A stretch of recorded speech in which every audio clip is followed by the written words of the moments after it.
ఈరోజు ఎపిసోడ్ చూసిన తర్వాత మీలో ఎంతమందికి సంజన గారు హరీష్ గారి గురించి స్టేజ్ మీద అలా చెప్పడం అంటే అతను నీట్గా ఉండడు సార్, హైజీనిక్గా ఫుడ్ ఉండడు సార్ అని అని చెప్పడం కరెక్టా కాదా?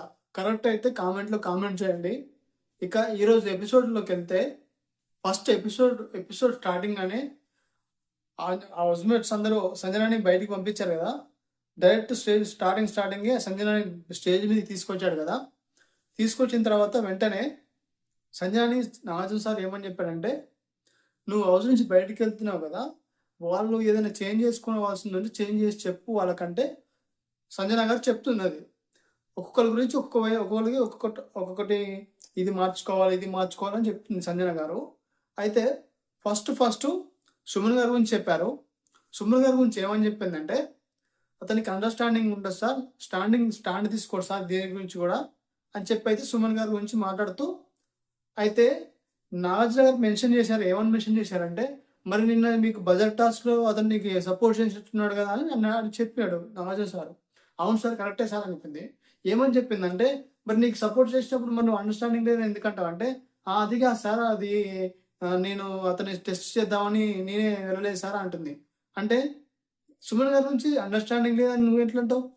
అండర్స్టాండింగ్ ఉండబట్టే కదా నేను బజర్ నొక్క ఉన్నది. నువ్వే బజర్ నొక్కమని చెప్పాడు కదా నీకు. మరి నువ్వు అండర్స్టాండింగ్ లేదని ఎట్లంటావు సుమన్ గారిని? సంజయ్ గారు అలా అనేసరికి నేను కూడా షాక్ అయ్యాను. నిన్న ఏమైందంటే, నిన్న ఎపిసోడ్ టాస్క్లో మన ఫ్యామిలీ ఫొటోస్ ఉంటుంది కదా, ఆ టాస్క్లో బజర్ నొక్కమని లాస్ట్కి ఇద్దరే ఉన్నారు, సంజయ్ గారు ఉన్నారు, సుమన్ గారు ఉన్నారు. అయితే దానికంటే ముందు ఏమైందంటే, తనకు ఆపర్చునిటీ రావట్లేదని సుమన్ గారితో మాట్లాడుకున్నారట. సుమన్ గారు మీరు ఇద్దరు మాట్లాడుకొని ఏమని మాట్లాడుకున్నారంటే, నేను బజర్ నొక్తా అని సుమన్ గారితో మాట్లాడుకుందంటే సుమన్ గారు కూడా దాన్ని సరే అన్నారట. మరి సరే అన్నప్పుడు బజర్ నొక్కగానే తను వెళ్ళి నొక్కానా లేదా? కానీ నొక్కలేదు. తను అక్కడే స్టాండింగ్ నిలబడిపోయింది. అతను అక్కడ నిలబడి పోయి అతను బజర్ నొక్కాడు. మరి అతన్ని మరి ఏ విషయంలో స్టాండ్ తీసుకోవట్లేడు, ఏ విషయంలో అండర్స్టాండింగ్ లేదని చెప్పింది. అంటే మరి నాగార్జున సార్ అడిగితే ఏమని చెప్తుంది? లేదు సార్, నేను అతన్ని టెస్ట్ చేద్దాం అనుకున్నాను, అతని బిహేవియర్ ఎలా ఉంటుందో టెస్ట్ చేద్దాం అనుకున్నాను, అందుకే నేను అందుకే అతనికి చెప్పాను, అందుకే బజర్ నొక్కలేదు సార్ అంటుంది. మరి అన్ని మాటలు ఆమె మాట్లాడుతున్నారు సంజన గారు. ఇక సంజన గారు ఇక వేరే వాళ్ళ గురించి మాట్లాడుకుంటూ అందరికీ చేంజింగ్ ఇచ్చి అందరూ బాగానే ఉన్నారు సార్ అని చెప్పుకుంటా రాము గురించి మాట్లాడింది. రాము గురించి ఏమని చెప్పిందంటే, రాము నిన్ను అంటే నిన్ను సరిగ్గా చూసుకోవట్లేనా? నువ్వు ఎందుకు నన్ను అట్లా అన్నావు, చీప్గా చేస్తున్నావు, హరీష్ గారితో మాట్లాడుకుంటూ హరీష్ గారితో వండుకుంటూ నన్ను బ్లేమ్ చేస్తున్నావు, నేను తక్కువ చూశానా, నేను నిన్ను నెత్తిన పెట్టుకోలేదు రాము అని రాము మీదకి సీరియస్ అయింది. మరి అలాంటప్పుడు రాము ఏం చేయాలి? అవును, తను ఎక్కడ మిస్టేక్ చేస్తుందో అని చెప్పాలి కదా. రాము చెప్పలేదు. అంటే ఇక్కడ ఏమైందంటే, సంజన గారు రాము పట్ల ఎలాంటి భేదాభిప్రాయాలు లేకుండా ఉన్నది, తనని మంచిగానే చూసుకుంది. కానీ రాముని అబద్ధం చెప్పినట్టు ఇక్కడ ఒప్పేసుకున్నాడు రాము. రాము ఏదన్నట్టు చెప్పుకోవాలి కదా అక్కడ, కానీ చెప్పలేదు. దాని తర్వాత ఏమైంది, ఇక శ్రీజ గురించి చెప్పింది. శ్రీజ గురించి ఎలాంటి అంటే రాముకి ఏమని చెప్పిందంటే, రాము చిన్నపిల్లలా చేస్తాడు సార్, చిన్నపిల్లడు బిహేవియర్ అక్కడ ఎంత పెద్ద సీరియస్ అయినా గట్ట రాము అలాగే ఉంటాడు అని తను చెప్పింది కరెక్టే. రాము అలానే ఉంటాడు హౌస్లో. నిజంగా రాము బిహేవియర్ అలానే ఉంటుంది. చిన్నపిల్లాడి చేష్టలు చేస్తాడు, అది మాత్రం వాస్తవం. ఇక నెక్స్ట్ ఏమైందంటే, అందరి గురించి చెప్పుకుంటూ వచ్చింది. శ్రీజ గురించి, ప్రియ గురించి, తనుజ గురించి, వాళ్ళందరి దాంట్లో ఎలాంటి ఫాల్ట్ లేదని చెప్పింది. దాని తర్వాత వచ్చేసరికి భరణి గారి గురించి చెప్పింది. భరణి గారు నా విషయంలో అన్నయ్య అంటూ నన్ను చెల్లి అంటూ నన్ను నా ఆపద ఉన్నప్పుడు నన్ను ఆదుకోలేదు సార్, అతనే బయటికి పంపించేసారు సార్ అని చెప్పింది. ఇక్కడ భరణి గారికి తనకి అన్న చెల్లెల బంధం ఉంది, అందుకే నన్ను కాపాడలేదు సార్ అని చెప్పింది. సో ఇప్పటి నుంచి నేను భరణి గారిని నమ్మనని చెప్పి చెప్పేసింది. ఇక ఏమైంది, ఇక హరీష్ గారి గురించి వచ్చింది. హరీష్ గారి గురించి చెప్తే తను ఇక శివతాండవం వచ్చేది మాట్లాడుతుంది. ఇక అంటే అసలు హరీష్ గారు గురించి మాట్లాడుతూ చాలా బాగా మాట్లాడింది హరీష్ గారి గురించి. ఎలా అంటే, హరీష్ గారు నీట్గా ఉన్నాడు సార్, 3 రోజుల నుంచి ఒకటే బట్టల మీద ఉన్నాడు సార్, 3 రోజుల నుంచి ఒకటే మాకు వండి పెట్టాడు సార్, ఒకటే వంట అని హరీష్ గారి గురించి తను అంత పెద్ద ప్లాట్ఫామ్ మీద, అంత టెలివిజన్ మీద మాట్లాడింది. సో ఇక్కడ నేను ఏంటంటే, హరీష్ గారు తనకి తర్వాత మాట్లాడుతూ నాగార్జున సార్తో మాట్లాడుతూ ఏమున్నదంటే, అతను 3 రోజుల నుంచి బట్టలు అదే ఒకటే డ్రెస్ మీద ఉన్నాడు సార్, స్మెల్ వచ్చేది సార్, అట్నే వంట వండాడు సార్ అంటే, ఇక దాని తర్వాత హరీష్ దానికి క్లారిఫికేషన్ ఇస్తూ, మరి నేను వంట వండుతుంటే మరి నాకు అప్పుడే చెప్పొచ్చు కదా, మీరు అట్లా ఉండొద్దని. నన్ను ఇప్పుడు ఆ స్టేజ్ మీద నన్ను బ్లేమ్ చేస్తే, నన్ను ఆడియన్స్ మొత్తం ఎంతమంది నన్ను చూస్తున్నారు, నన్ను ఎంతమంది బ్యాడ్గా అనుకుంటారో. అవును, హరీష్ గారు చెప్పింది కరెక్టే. నీకు ఆయన పట్ల ఏదైనా ప్రాబ్లం ఉంటే అతన్ని ముందు డైరెక్ట్గా వెళ్ళి అలా అడగాల్సింది. అంత పెద్ద స్టేజ్ మీద నువ్వు అట్లా అనకూడదు కదా. సంజయ్ గారు చేసింది నాకు చాలా తప్పు అనిపించింది. ఎందుకంటే కొన్ని కోట్ల మంది చూస్తుంటారు, కొన్ని కోట్ల మంది అట్లా చెప్పడం అది పద్ధతిగా అనిపిస్తుంది నాకైతే. బట్ ఏదేమైనప్పటికీ దానికి ఎమ్మటే మళ్ళీ హరీష్ గారు క్లారిటీ ఇచ్చారు, ఇట్లా బట్టలు లేవు సార్ నా కాడ, నన్ను అప్పుడే అనొచ్చు కదా సార్ అని చెప్పాడు. హరీష్ గారి గురించి చాలా చాలా చెప్పింది. అతను కొన్ని కొన్ని కరెక్టే చెప్పింది సంజన గారు. అతను మాతో అంటే అతనితో మాట్లాడాలంటే భయం లేదు సార్, అతను ఏది మాట్లాడినా గొడవలు చేస్తున్నాడు సార్, అతను ఏది చేసినా మమ్మల్ని తప్పుగా చూస్తున్నాడు సార్, అతను తనకి ఏదైనా చెప్పాలంటే అతను ప్రతి చిన్న దానికి పెద్ద డిస్కషన్ చేస్తాడు. అది కరెక్టే, వాస్తవం చెప్పింది. ఈ విషయంలో సంజన మాత్రం 100% కరెక్ట్. నిన్న జరిగిన సంజనకి తనకి గొడవ కూడా అదే జరిగింది. అక్కడ వాటర్ బాటిల్ పెట్టింది చెప్పడం అంటే హౌస్లో వాళ్ళకి కాదు, చూసే వాళ్ళకి మనకు కూడా హరీష్ గారు కొన్ని కొన్ని విషయాల్లో చాలా రూడ్గా, అంటే చాలా కలిసిమెలిసి పోవడం లేదు హరీష్ హౌస్లో. ఆ విషయాలు కూడా సంజయ్ గారు చెప్పింది. దానికి మాత్రం నేను అగ్రి. కానీ ఏదైతే ఆ టెలివిజన్లో అంత పెద్దగా నీట్గా ఉండట్లేదు అని చెప్పడం, అది కొంచెం నాకే ఎందుకో అట్లా చెప్పకూడదేమో అనిపించింది నాకైతే. దాని తర్వాత మనకి టాస్క్ అయితే పెట్టారు. ఏంది, మరి తను లోబడికి వెళ్ళాలంటే ఒక బ్యాటరీ 100% ఉంటుంది. 100% కోసం అందులో హౌస్లో ఉన్న ఒక 4 పేర్లు అయితే చెప్పాడు. ఆ 4లో ఒక 2 ఓకే అని చెప్పారు, ఇద్దరు నో అని చెప్పారు. ఫస్ట్ కెప్టెన్సీ టాస్క్ కోసం కెప్టెన్సీని వదలాలని మన ఇమాన్యుల్ చెప్పాడు. ఇమాన్యుల్ వెంటనే తీసేసిండు. ఎందుకంటే ఇమాన్యుల్ ఆల్రెడీ సంజనకి తనకి చాలా బాండింగ్ ఉంది. బాండింగ్ పట్ల రెస్పెక్ట్ తోటి ఎంబటి తీసేసిచ్చాడు, అది షూర్. అది దాని తర్వాత నెక్స్ట్ ఇక శ్రీజని మొత్తం క్లాత్స్ మొత్తం తీసేసుకోవాలి, ఒకటే ఉంచుకోవాలని చెప్పాడు. దానికి శ్రీజ ఒప్పుకోలేదు, అది వాస్తవం. ఎందుకంటే తనకు ఇప్పుడు బిగ్ బాస్ ఉన్న రోజులు ఒకటే డ్రెస్లో ఉండాలంటే ఎట్లా ఉంటారు? ఇప్పుడు ఆమె అసలే బక్కగా ఉంది, ఆమెకు వేరే వాళ్ళ డ్రెస్సులు పడతాయంటే పట్టవు. సో దానికి ఏమని చెప్పింది, నో అని చెప్పింది. ఆమె నో అనడంలో నాకు రైట్ అనిపించింది. ఇక నెక్స్ట్ ఇక సుమన్ గారి గురించి చెప్పింది. సుమన్ గారిని అడిగితే సుమన్ గారు ఏమని చెప్పారు, నో సార్, నో అని చెప్పారు.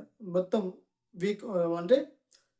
వీక్ మొత్తం కూడా, అంటే సారీ, మన బిగ్ బాస్ మొత్తం కూడా స్మోకింగ్ చేయొద్దని చెప్పాను. సో ఇక్కడ ఒకటి అర్థం చేసుకోవాలి, సాక్రిఫైస్ ఎందుకు చేస్తారు, దేనికోసం చేస్తారు? తన పట్ల ఇప్పుడు సంజన పట్ల వాళ్ళకి ఏదన్నా బాండింగ్ ఉంటే, ఆమె పట్ల వీళ్ళకి ఎలాంటి హాని లేకుంటే, ఆమెకి ఏమైనా బాండింగ్ ఉంటే వాళ్ళు సాక్రిఫైస్ చేస్తారు. ఇప్పుడు ఇమోషనల్ ఇచ్చాడు. ఇమోషనల్ ఎందుకు ఇచ్చాడు? తనకి ఆమెకు బాండింగ్ ఉంది కాబట్టి ఇచ్చాడు, అంతే కదా. ఇప్పుడు రీతు ఉంది, రీతు హెయిర్ కట్ చేసుకుంది. హెయిర్ ఎందుకు కట్ చేసుకుంది అంటే తనకు ఆమె అప్పుడప్పుడు అన్నం తినిపించేది, అమ్మలాగా చూసుకుంది కాబట్టి ఆమెకు బాండింగ్ ఉండడం వల్ల ఆమె వాళ్ళు సాక్రిఫైస్ చేశారు. ఇక మిగతా వాళ్ళిద్దరు ఎవరున్నారు, శ్రీజను, సుమను. వీళ్ళకి ఇచ్చిన టాస్క్ కూడా అది వాళ్ళ వల్ల కాని పని అది. ప్లస్ వాళ్ళకు ఆమెతో బాండింగ్ కూడా అంత పెద్దగా లేదు, సో వాళ్ళు చేయనని చెప్పారు. సో మిగతా భరణికి ఏమొచ్చారు, భరణి గారికి కొంచెం బాండింగ్ ఉంది, అన్నా చెల్లెన్న బాండింగ్ ఉంది కాబట్టి అతను లాకెట్ అయితే లోపల పెట్టేశాడు. ఇక తనుజ కూడా కొంచెం ఆమెతో కొంచెం బాండింగ్ ఉంది. సో దానికోసం ఆమె కాఫీ మొత్తం కూడా క్విట్ అంటే గివప్ ఇచ్చేసింది, ఇక నేను తాగను అని చెప్పేసి. సో ఇక్కడ ఏమైందంటే బిగ్ బాస్ చేసే ప్రయత్నం ఏంటంటే సంజన గారు లోపలికి పంపించండు కదా. లోపలికి ఎందుకు పంపించండు? ఇప్పుడు నీ కోసం వీళ్ళు త్యాగం చేస్తారు, నీ కోసం వీళ్ళు త్యాగం చేయట్లేదు, నీ కోసం నీకు అపోజ్ చెప్తున్నారు అంటే నువ్వు ఇంట్లోకి రావద్దు అంటున్నాడు ఇండైరెక్ట్గా. సో నువ్వు లోపలికి పోయినాక వీళ్ళతో నువ్వు ఎలా ఉంటావు, వీళ్ళతో నువ్వు ఎలా ఉంటావు అని చెప్పి ఆమె మైండ్ సెట్ మార్చేసిండు. ఇప్పుడు బిగ్ హౌస్లో హరీష్ పట్ల కానీ ఇక వేరే వాళ్ళ పట్ల కానీ తన బిహేవియర్ ఎట్లుంటుందో మనం రేపు నుంచి చూడాలి. ఇక నెక్స్ట్ వేరే టాస్క్ ఏమన్నా నెక్స్ట్ ఇక అడుగుతున్నాను, నాగార్జున గారు ఆడియన్స్ని అడిగారు. ఆడియన్స్ ఏమని అడిగారు అంటే, అక్కడికి వచ్చి ఆడియన్స్ అయితే అడిగారు, మీకు బిగ్ బాస్ హౌస్ ఎలా అనిపిస్తుంది, బిగ్ బాస్ ఎలా అనిపిస్తుంది అంటే, వాళ్ళు లేదు సార్ ఈ మధ్య చేంజ్ అయింది సార్, టెనెంట్స్ వేరే ఉన్నారు, హౌస్ మేట్స్ వేరే ఉన్నారు, వీళ్ళు కంబైండ్ అయ్యారు సార్, వాళ్ళ టెనెంట్స్ ఎవరో హౌస్ మేట్స్ ఎవరో తెలుస్తలేదు అని చెప్పి ఇక్కడికి వచ్చిన ఒక అమ్మాయి ఆడియన్గా చెప్పింది. అది మాత్రం 100% కరెక్ట్. వాళ్ళు కూడా ఎవరు కూడా హౌస్ మేట్స్ కూడా ఓనర్ రాలేరు, టెనెంట్స్ అందరూ కలిసిపోయారు. దానికి నాగార్జున అడిగారు, వాళ్ళు కూడా రేపటి నుంచి అంటే నెక్స్ట్ వీక్ నుంచి అలా ఉండదని చెప్పి వాళ్ళు కూడా చెప్పారు. తర్వాతకి ఏమైంది, రాముని లేపాడు. రాముని లేపి ఏమని చెప్పాడంటే, రాము నువ్వు ఏం చేస్తున్నావు ఈ సంగతి ఒక వీడియో వేసి చూపించారు. ఏది ఆ తనుజాకు సంజనాకు ఈయనకి మధ్య అయిన ఒక గొడవ వేసి చూపించారు. ఆ గొడవలో రాము లోపల ఒక మాట మాట్లాడాడు, బయటకు వచ్చి ఒక మాట మాట్లాడాడు. దీనివల్ల ఏమైంది, ఆమె ఇమాన్యుల్ ఒక డెసిషన్ తీసుకుంటూ తనుజ ఒక డెసిషన్ తీసుకుంది. దీనివల్ల అక్కడ గొడవలు అయినాయి, వాళ్ళ గొడవలు అయినాయి, నువ్వు ఎందుకు అట్లా ఉన్నావు అని రామునైతే ఒక అడిగారు నాగార్జున గారు. దీనివల్ల ఇప్పుడు రాముకి ఏం బెనిఫిట్ అంటే, రాము ఇప్పటి నుంచి జాగ్రత్తగా ఆడతాడు. ఎందుకంటే ఇక్కడ 2 మాటలు 3 మాటలు మాట్లాడే ఒకటే మాట ఏదైనా ఉంటే ఒకటే ఉంటుంది డెసిషన్ అన్నట్టుగా ఇప్పటి నుంచి రాము జాగ్రత్త ఉంటాడు. ఎందుకంటే ఆ వీడియో వేసి చూపించారు. దీనివల్ల అతను హౌస్లో గొడవలు సృష్టిస్తున్నాడు చెప్పి రాము గురించి అయితే చెప్పాడు. దీనివల్ల రాము కొంచెం జాగ్రత్త పడే అవకాశం ఉంది.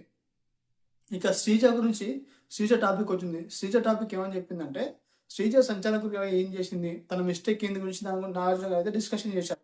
ఆ డిస్కషన్లో శ్రీజ బజర్ నొక్కే విషయాన్ని సరిగ్గా గమనించలేదు. సో నువ్వు ఇలా గమనిస్తలేవు, నువ్వు సంచాలకుడిగా నువ్వు ఫెయిల్ అయ్యావు. సో నువ్వు ఫెయిల్ అయినందుకు నువ్వు 1 వీక్ మొత్తం ఈ వీక్ మొత్తం ఒకటే డ్రెస్ లా ఉండాలని చెప్పాడు నాగార్జున గారు. అయితే శ్రీజ ఏమని చెప్పింది, సార్ నేను కరెక్ట్ అని చెప్పింది. ఏం కరెక్ట్ చెప్పామా నువ్వు శ్రీజ? కన్ఫ్యూజన్ అంటే ముందు ఒక డెసిషన్ తర్వాత ఒక డెసిషన్ తీసుకుంటావా?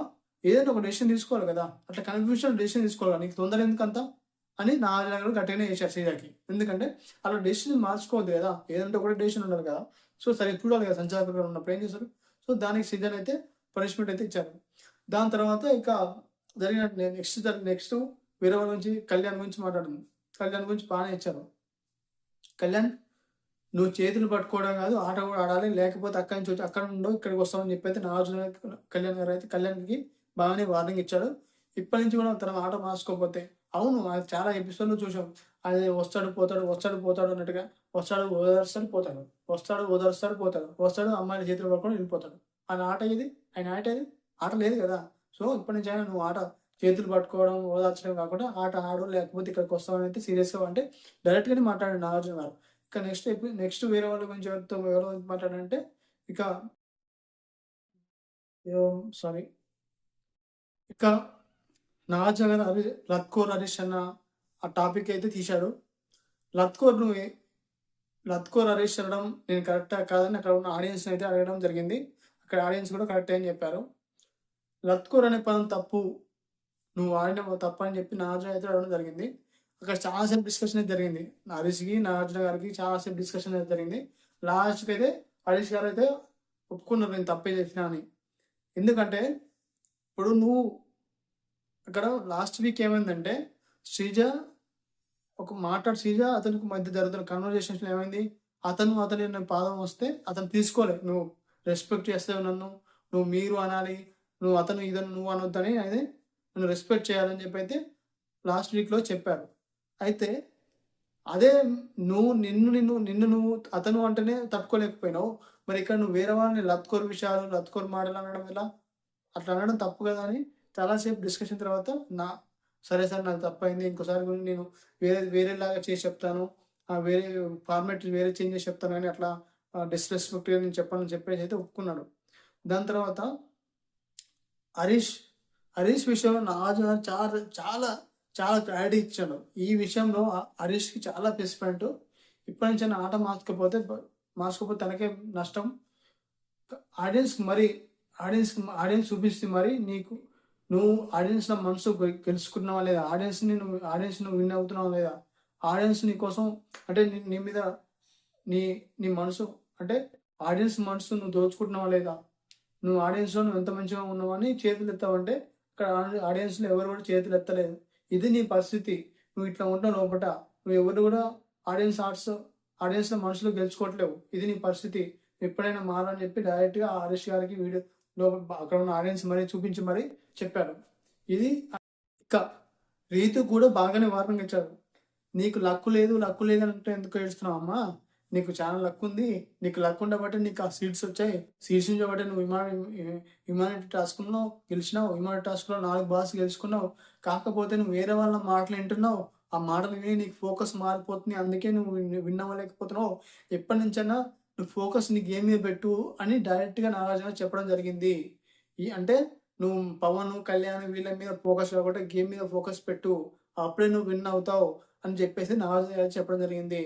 మొత్తానికైతే ఇందులో ఈ ఎపిసోడ్లో బాగానే నాగార్జున గారు డైరెక్ట్గానే వాళ్ళకి హింట్ అయితే ఇచ్చారు, మీ పొజిషన్ ఇది, మీరు ఇలా ఉన్నారు అని చెప్పి.